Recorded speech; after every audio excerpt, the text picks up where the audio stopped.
Welcome to Women's Sports Weekly, where women's sports happen every day, but we talk about it once a week. I'm Carolyn. And I'm Danielle. Women's Sports Weekly is a podcast where we discuss the latest news, explore interesting stories, and share our love for women's sports. Follow us on Instagram, YouTube, and TikTok at Women's Sports Weekly Pod. Follow us and rate us on Spotify and Apple Podcasts. Send us an email at womensportsweeklypod@gmail.com, and we may feature your email on the Les, which is our listeners' experience zone. We have a better background today. My friend told me, Addison, I think he listens to the show. We'll see. This will be the test. He said we looked like we were in a detention center when I was down here doing book club. So we tried to give you more, and we're going to hopefully place our logo right here in between us. Well, I'm mad at Addison because I like sitting on the couch and it was a production setting this up. I know, but I think it might look better. Once we get stuff on the walls, I'm happy to sit on the couch, but this is a good background. Obviously, we still have some more decorating to do, but we threw Dawn up there. We have some South Carolina gear. We have your sisters in a nice gold frame over there. We have heated rivalry books. It shows that we're cultured. Yeah. I'm going to see how many people actually watch compared to listen and how much of a difference this really makes. Help me, please. Please comment that you watch us. Please, please, please. And that you love this background. Please. You've got nothing else to say. No, I don't. Okay. Is there anything else you'd like to talk about before we get into our episode today? Oh, I'm excited for our race tomorrow. At the time of recording, we haven't run Colfax yet, so we got that coming up this weekend. I haven't raced in a while. What are you doing? What part of the race? I'm doing the half marathon, and you are doing the relay with some run club friends. I've missed one of your marathons, but this may be the second time that I won't actually view you running. We always have softball that falls on this weekend, so you haven't really been around for all of them. No, so not true, Danielle. I've seen you at 7:30 in the morning every single time before softball, so please do not come at me like that. I'm not coming at you. You're like, you haven't really been around. I woke up early, dropped you off at the thing, and then go and see you. I'm just saying we have softball that falls on it, so sometimes I don't see it till later. Okay. Anyway, the Barbies are back in action. Yeah, that's another thing. Softball's coming back. We were not able to go to the games this past weekend because of the race, but the drama will be here soon. Yeah, we will be chatting it up about the Barbies and our arch nemesis teams. The Smart A's, you can say it. We are defending our title. Yeah, it's going to be a fun season. I'm excited. What do you hope for the season with the Barbies? Obviously, another championship. It's championship or bust? Yeah, always. Always. Okay, championship or bust. Okay, this is really going to blow people's minds. We have a Les question. Hey, this isn't our first Les. I know. We haven't done one in a while. It has been a while, so we appreciate someone reaching out. So this is the listener experience zone where people can write in, ask us questions. This question is actually from all the way back in March, but I wanted to save it until the WNBA season started. So this is very meta. We're doing the Les segment in the Les in the basement. It's awesome. Yes, let's get into it. The question reads,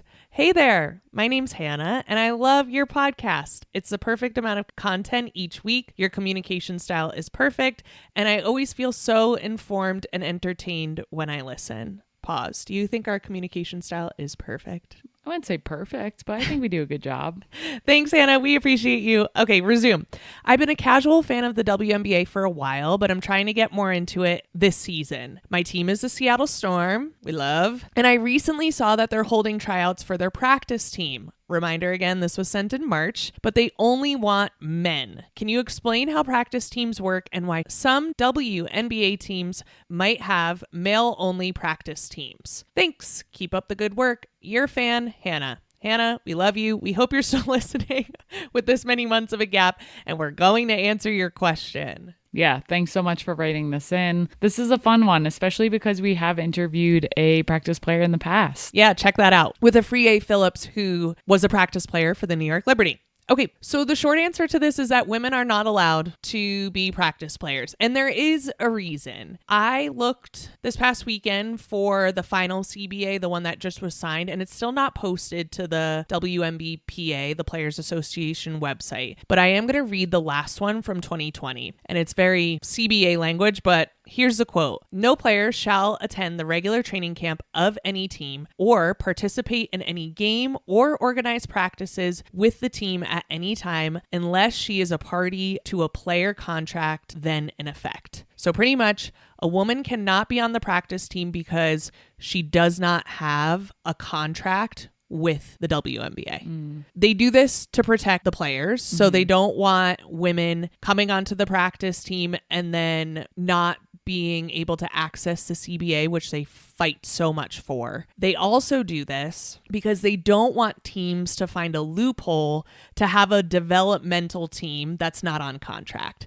So if women practice players were allowed, what would probably happen is all of the people who are right on the cusp to making the team, which we know there are tons of, even with expansion, they would sign them on as practice players and then form their own kind of like developmental pipeline to then just pull from. I feel a couple different ways. I'm like, why don't you just then let that happen? Like, why don't you have a practice team that is developmental, that does allow players to come in and have more opportunity, and they're not on contract, right? Maybe they're on a separate contract, like a practice player contract, because we are kind of seeing that now in this new CBA with you must have a 12-person roster, and then you get 2 developmental players that do not impact your salary cap and aren't on your roster. So it's an interesting question. I think maybe in the future, we may start to see this as a way if people are down with having a developmental team. I don't know. What are your thoughts? I don't think it's anything that's going to change anytime soon because to your point, the developmental team is, in my opinion, the female version of the practice player because that's what their role is at that moment. And it's an opportunity for them to get better in that environment. But yeah, I just think at least for the foreseeable future, it will remain this setup. Yeah. I also think I'm thinking about a conversation we had for an interview that is forthcoming of there are less women in sports right now, which is scary. We need more women in the youth programs and all of that. So when there is a smaller pool,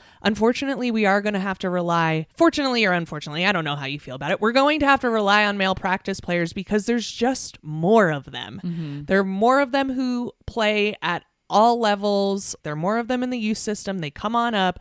They play in college at a certain level. There's not as many women who are doing that. And we also have to remember, if we were to open it up to women practice players, they don't get paid a ton. You have to have privilege to be able to do that role. And a lot of women, once they get out of college, even if they were a great college basketball player, like, I need to go make some real money. And if this isn't going to get me into the WNBA, why am I doing it? Yeah, it's also a good point.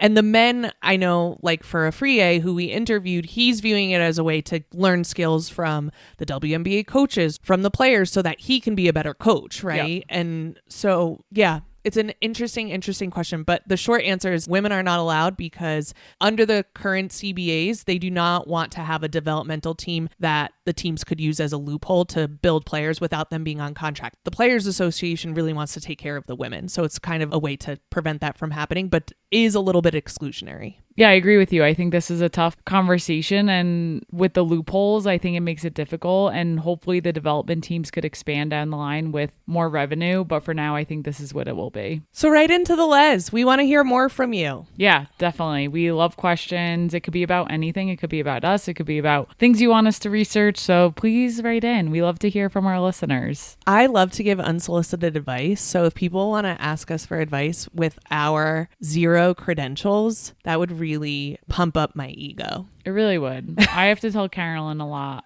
I just need you to listen right now. I'm not looking for advice. So give her more reasons to give advice where it's not targeted at me. I'm working on it. I'm working on being there emotionally for someone rather than trying to fix everyone's problems. Okay. This is very therapy talk now, but I am working on it. But if you want your problems fixed or to give Carolyn a reason to talk, send your questions our way. Correct. All right, let's get into the highlight reel for this week. We have a ton of highlights this week. There are so many sports happening right now. It's pretty crazy, but let's get right into it. We get to talk about my favorite person. Yeah, starting with softball and Megan Grant. Megan Grant, NCAA basketball champion and UCLA softball player. So as a reminder, Megan Grant is a dual sport athlete. Softball's her sport, but she did join the UCLA women's basketball team for part of the season, and she got some points and then did the sexy Dexy and forgot to get back on defense. And I just loved it so much. And I said, if UCLA wins a national championship, it's because of Megan Grant on the team, because the team just loved to support her. And that's what happened. They won. They did win, so it was Megan Grant. Now, softball is in full force, but she is a UCLA softball player who broke the NCAA single-season home run record in UCLA's Big Ten championship game against Nebraska with her 38th home run of the season. Jeez. I don't think I had a single home run my whole high school career. 38 in a single season at the highest level is just mind-boggling. Yeah, the UCLA team, they can hit. They just drop bombs all the time. It's impressive. So she broke a 31-year-old record set by Lauren Espinoza to claim sole ownership of the NCAA single-season home run record. The crazy thing is that there are players still playing right now who could continue to break that record. Everyone's kind of neck and neck. This single season record is probably going to be broken multiple times in the coming years. Yeah, which is wild. Megan also reached this record in just 55 games, so 17 less games than Lauren Espinoza. Wow. Would you pitch to her? No. Never. You just would walk her every time. Have you ever seen me pitch? No. I mean, as a team. Yeah, you got to pitch. It's not fun if you're just walking someone all the time. You have to pitch to them. You need to better yourself as a pitcher to be able to pitch to her. I'm sure that's what Megan Grant thinks too. She's like, just be better. Pitch to me or be better. I love that. Congratulations, Megan Grant. We love to support you. Yes. Now let's get into the PWHL. They are expanding to 4 different cities. Why don't you tell us about it? Okay. So at the time of recording, one of the cities has not come out yet, but it's expected. There's been reports that it's coming out. So hopefully we do some good projecting into the future. So they definitely are going to expand to Detroit, Las Vegas, and Hamilton in Ontario, Canada. And then the latest one, which we expect to be announced yesterday on Tuesday by the time this comes out, is San Jose. Interesting. I've got feelings. Tell us. It feels like, and I posted this on Instagram, that Las Vegas and San Jose joined the group project, did none of the work, and now are getting the A+, while cities like Denver, us, and Chicago get fucked. And what are you backing that on? We had takeover tours, and we did really, really well. And the carrot that was hung in front of us was that if you show out at your takeover tour, you will be considered for a PWHL team. Do I think this is all on the PWHL? No, because I think there's some things happening here in Denver politics that are not allowing women's sports to really thrive here. Yeah, that's really unfortunate. The Kroenke family, who owns most of the sports here in Denver, is not super stoked about women's sports. I have a lot of choice words for them. So we get the shit end of the stick. Congratulations to Detroit, Las Vegas, San Jose, and Hamilton. I'm so blind to Canada, but I just don't know what happens there. Yeah. They are going to have a PWHL champion out of Canada this year, which is super, super exciting. So I do know that. And I'm a Montreal Victoire fan, but I don't know where Hamilton is. Canada eats, sleeps, and breathes hockey. Okay, so Detroit is known as Hockey Town. That's what they've been known as for forever. I'm mostly excited for our friend Maria, who is from Michigan and really wanted a Detroit team. Yeah. So that is awesome for them. For Las Vegas, their NHL team is the Golden Knights, and their NHL team started in 2017. And since the start of 2017, youth hockey participation in Nevada has spiked, particularly among girls and women, with a 600% increase. So this is what these teams do when they come into town, which is amazing. Yep. And then Hamilton boasts one of the largest and most concentrated areas in the world for girls hockey participation. So we love to see that too. They already have a natural pipeline there. They're going to be so excited. The comments that I've seen is that Hamilton's only 45 minutes away from Toronto. So it is pretty close to have those two teams with similar fan bases, assumed. But when there's that many people interested in hockey, I think they'll be okay. Absolutely. And then San Jose, we don't know much about, but we're bummed. We're bummed it's not Denver. We're just real bummed. But we're happy to see the PWHL expand. That's huge expansion. We're only in our 3rd season of the PWHL, and they're expanding to 4 more cities. I just love to see the explosion in the growth there. Yes. They started with 6 teams. Now it is estimated that there will be 12. And yeah, that's really great growth. It is interesting to me because the WNBA and the NWSL, their growth has happened slowly over time, and the PWHL's growth is happening a lot faster. Yes. And so I hope that is because of the time that we're in with women's sports just growing so quickly, and not because it's like a hasty decision. No, I think the PWHL has done such a great job with the takeover tours, the way they do their marketing, even on their website. I just think their communications team does a fantastic job. And I really do think just the growth in girls and women's hockey is really incredible. I remember growing up, I played soccer with a few hockey players, and I was mind blown that there were girls who played hockey. I didn't even know that was a possibility. And now girls all over are playing, and it's so much larger. And now to see women to look up to, I just think it's really cool. Yeah, and so many women are playing. Women's hockey in Denver is very big, especially in the adult leagues. And we know so many people who have never played hockey before and then got into hockey and are like so into hockey. Yes, it's really amazing. I kind of wish I did it. I just don't.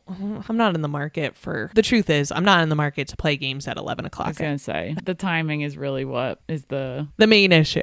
The barrier here. All right, let's get into these PWHL finals. We'll talk about game one only. Yeah, we're talking about game one because it was such an exciting game. There have been 3 games played at this point. The series is really incredible. We love the 2 Canadian teams battling it out. Do you have a team here? Do you want a particular team to win? I'll go with Montreal. Okay. I feel like I know them better. So Montreal Victoire did take game one. It was very dramatic how they won this game, and they beat the Ottawa Charge 3-2 in overtime. In regulation, they were 2.1 seconds away from a win, but then Nicole Gosling with the Montreal Victoire tied it up when they pulled their goalie and were able to get the score. Yes. If this were to happen in basketball, like that happens all the time, to score a basket with 2 seconds at the buzzer, 1 second, whatever. But for this to happen in hockey, I feel like that's much more unlikely. And I just can't imagine being in that stadium when this happened. So then they go into overtime, and Abby Rock, she's just like a pest. And we love a pest. And she's always around,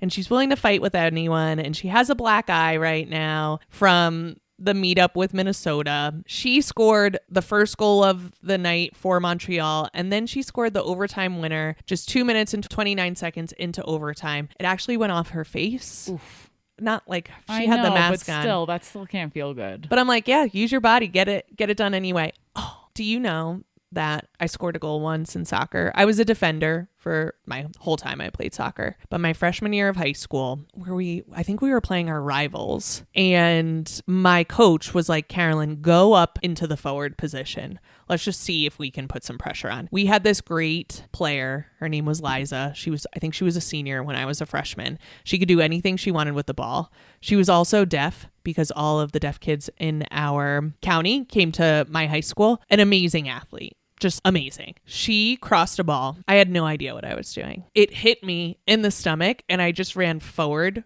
with it into the goal, and we won the game. And it was the only goal I ever scored in high school. Love that. Liza set me up perfectly, but similar, like just right place, right time. Yeah. Went off my belly, went into the goal. We win the game. They don't ask you how. One of my greatest memories of all time.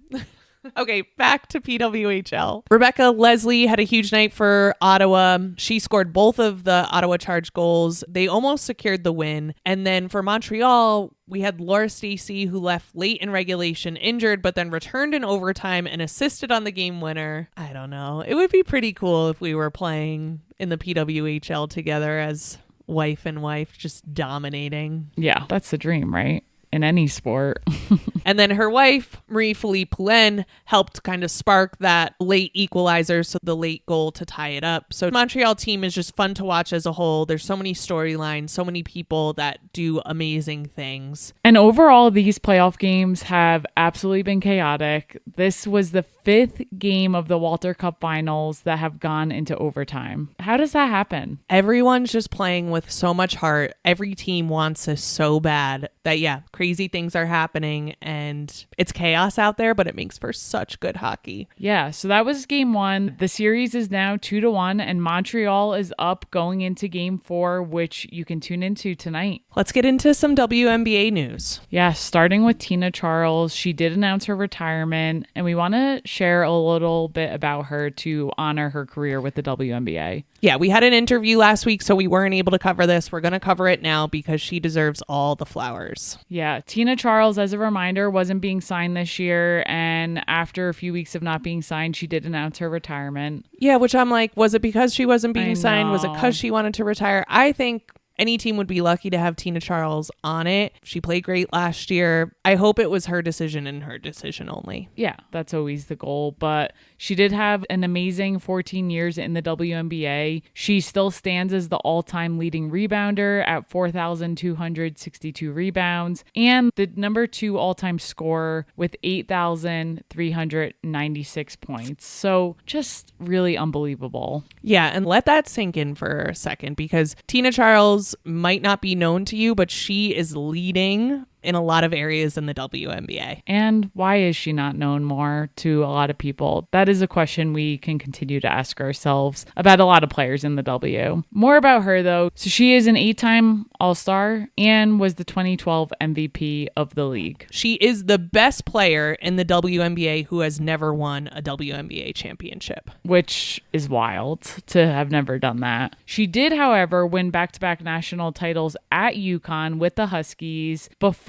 going as the number 1 overall pick to the Connecticut Sun in 2010. She played for the New York Liberty, which is her hometown in New York. She became the face of the New York Liberty at that time. And in her final season, last season, which she was back with the Connecticut Sun, she started 42 games, averaged 16.3 points per game and 5.8 rebounds at the age of 37. I don't think she should have retired. I know. She was still putting up unbelievable stats. It's really crazy. And then throughout her career, on top of her other accomplishments, she won 3 Olympic gold medals and 3 World Cup titles with Team USA. She's known as one of the greatest centers in WNBA history, and it is worth pointing out that off the court, she has a foundation called Hopi's Heart Foundation, which has donated over 500 AEDs and helped save lives across communities. She's very invested in making sure that many places in the community have an AED because they are life-saving equipment. Yeah, and this came from, unfortunately, a personal tragedy. She did lose her aunt, and she ended up turning that grief into a mission. So we would like to give Tina her flowers. She leaves behind one of the most accomplished careers in the WNBA. One of the best dressed in the WNBA, too. I love her style. Yes, and continues to do amazing work on and off the court. So kudos to you, Tina. She also has a great interview with Sue Bird on the Bird's Eye View podcast. If you are interested in learning more about her and her relationship with Gino and Sue Bird and Diana Taurasi, it is very much worth the listen. It cracks me up. Yeah. For sure. Also in the WNBA, we didn't cover this, but Natasha Cloud signed a 1-year, $555,000 contract with the Chicago Sky, which means that both of our favorite players in the league are on the Chicago Sky. I freaking love that. And we are trying to redeem ourselves and go to a Chicago Sky game this season. You're going to have to wear your Liberty jersey with Natasha Cloud and My Storm, which is so confusing, but we're still supporting those players. Oh, do you think it will bring up bad memories if they see us in the jerseys of their previous teams? Carolyn, I hate to tell you, they're not seeing us in the stands. I hate to tell you. A girl can dream, you know? Yeah. You know what? You can dream. But good for Natasha Cloud. We're excited for her and excited for the Chicago Sky season. With that, let's get into some updates before we get into our deep dive, which is most recent WNBA games. But we'll start with Run Club here. We have Run Club this Thursday and every Thursday at 6 p.m. Mountain Time here in Denver at the 99ers Sports Bar. If you listen to our podcast each week, we share a secret word and you will get 50% off your first draft when you say that to the bartenders after our run. The secret word this week is Tina. For Tina Charles. We also need to take this time to ask you to please rate and subscribe to our podcast. We love to do this. We want to continue to do it, and we can only continue to do it if you continue to listen and share the word. We create, produce, and edit the podcast ourselves, so if you want to support us, which we know you do, rate, subscribe, give us a positive review, share this podcast with the people around you. Thank you to everyone who has rated the podcast so far. If you send us a screenshot of your 5-star rating, we will send you a Women's Sports Weekly sticker for free in the mail. All right, let's get into some WNBA games that happened this past week. Let's start with the Washington Mystics, who beat the Fever 104-102 in overtime. This game was so much fun to watch. It was really close the entire game. And yeah, the Mystics just were clutch when it counted the most. And Sonia Citron really played unbelievable in this game. She led the Mystics with 30 points. She was 10 for 14 shooting. And then Kiki Iriafen added 25 points and 13 rebounds. Okay, so I was listening to a podcast this past week and they were talking about Olivia Miles, who's doing so great in the W. And they were talking about her tempo and like how she knows when to speed up and slow down. Sonia Citron has that so down as well that it's making me think it might be like a Notre Dame thing. If you weren't going to say it, I was going to. The way she is able to read a defense and know when to push and when to pull back, and her ability to draw fouls in that, watching her, she is one of my favorite players to watch because one, she's silent. And then on top of that, she just does these incredible athletic feats and she makes basketball look easy. She makes her position look easy, and I know it's not. Yeah. She's so much fun to watch. And then another huge difference in this game was that Washington dominated in the paint. They shot 56% from the floor as a team. And then you had Shakira Austin. She's playing great. Yeah. Who was huge in this game with 19 points, 9 rebounds, and 3 blocks. I'm really excited for her if she can continue on this track. She's such a big body, 6'5", in the paint, and the Mystics could be good this year. They're so young, but they could be very good this year. Absolutely. They also out-rebounded Indiana 44-29, and from those rebounds, they were able to capitalize on a lot of second-chance shots, which really helped them. And then you have Caitlin Clark for the Indiana Fever, who finished with 32 points, hitting 7 threes. One of those threes did take the Fever into overtime in this game. The stadium went nuts, and to see any game go into overtime in that fashion is always fun, regardless of who you're cheering for. You called it. You said she's hitting a 3. They're going into overtime. Yeah, when they were down 3 and there was like 3 seconds left, I was like, they're going to tie this game right here. And of course they do, but the Mystics still pulled it off. They did, but the Fever are so predictable. Like, you know what's going to happen. There's going to be some kind of screen. Caitlin Clark's going to get the ball, chuck it up. Or there's going to be some kind of screen, hand off to Kelsey Mitchell, and it's going to be chucked up. And then, you know it's going to happen. The Mystics know it's going to happen. And still, Caitlin Clark and Kelsey Mitchell are just automatic, throw it up. Goes into the basket. Yeah. And Kelsey Mitchell, speaking of her, she added 24 points. But overall, Indiana shot just 39% from the field, despite making 17 team threes. That's just ridiculous. So how many shots were they throwing up?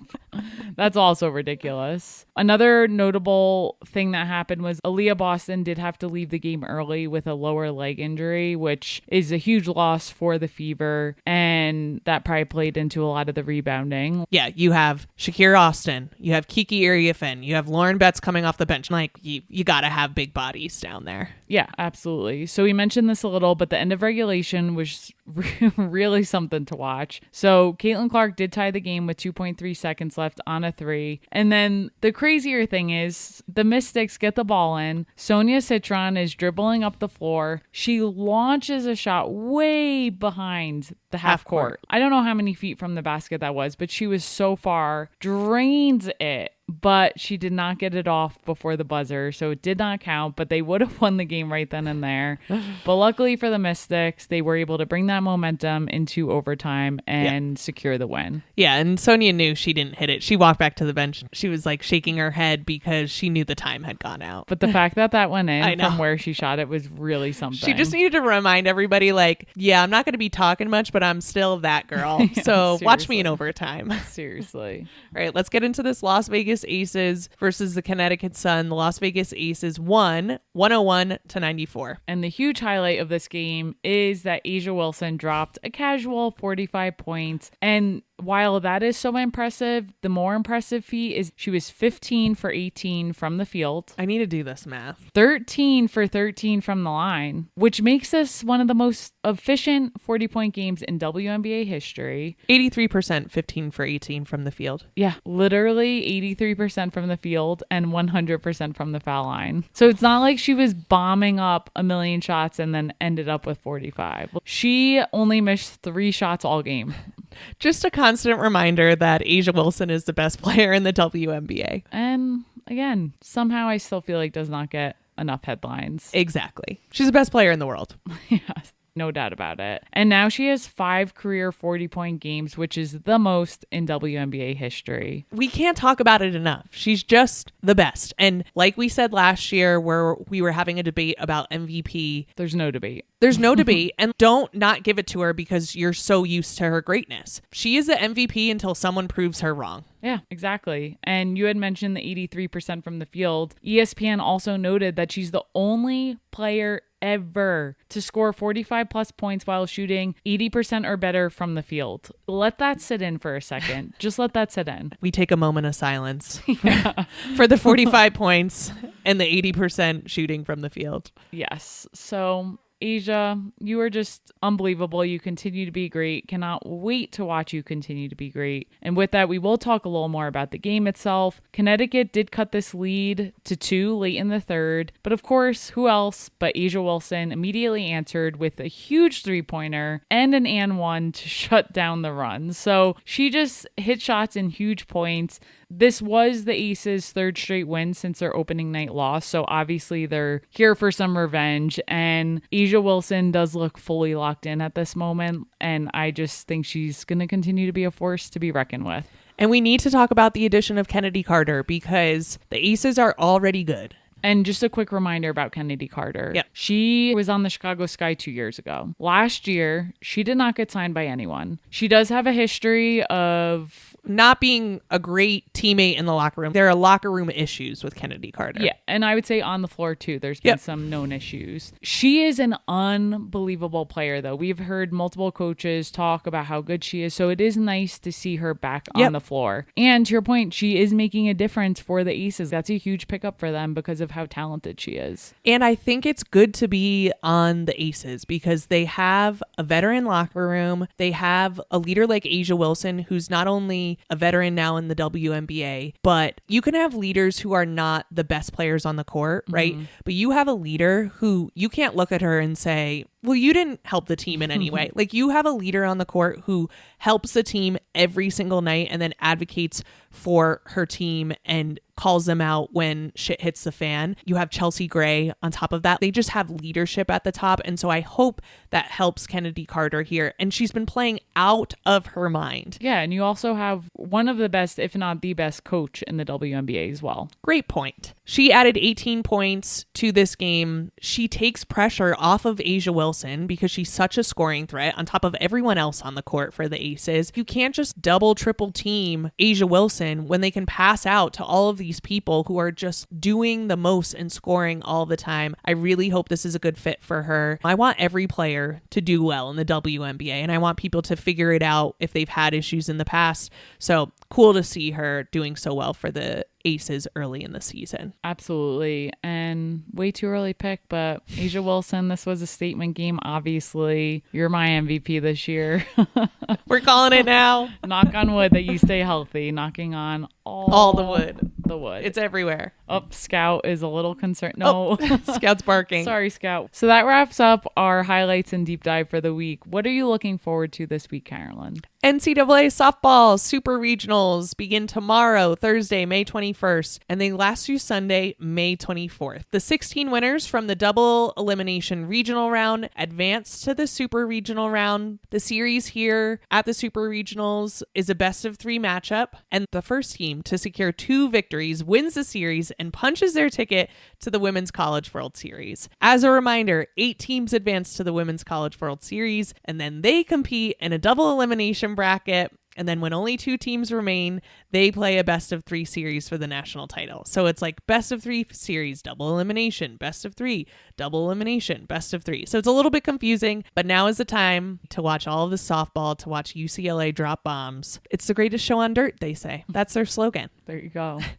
What are you looking forward to? We have the PWHL finals, which continue tonight, Wednesday, May 20th at 7 p.m. Eastern on YouTube. This series has been so fun to watch, so don't miss out. And with that, that is it for this week. We will see you next week on Women's Sports Weekly. In the meantime, watch women's sports and share the podcast with your friends.